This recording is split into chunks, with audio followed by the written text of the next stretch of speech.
આણંદના server charitable ટ્રસ્ટના ઉપક્રમે 14મો સમૂહ શાદી સમારોહ શનિવારે કમ્યુનિટી હોલ ખાતે યોજાઈ જતા જેમાં 11 નવયુગલોએ નિકાહની રસમ અદા કરી સાંસારિક જીવનનો પ્રારંભ કર્યો હતો।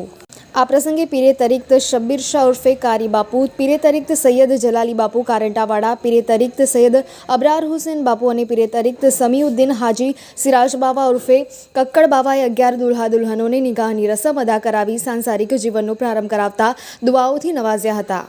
આ પ્રસંગે પાલિકાના યુસીડી કમિટીના ચેરમેન કરિશ્માબેન વોરા, પાલિકાના વિપક્ષના નેતા ડોક્ટર જાવેદ વોરા, સામાજિક કાર્યકર હાજી રિયાઝુદ્દીન કાદરી, હાજી સાદિક અલી સૈયદ એન્જિનિયરે પ્રાસંગિક પ્રવચનો કરી સાંપ્રત સમયમાં સમૂહ લગ્નનું મહત્વ સમજાવ્યું હતું। તેમજ આ પ્રસંગે અયુબ ખાન પઠાણ તેમજ સંસ્થાના પ્રમુખ યાબર હુસેન ઠાકોરે ઉપસ્થિત મહેમાનોનું સ્વાગત કર્યું હતું।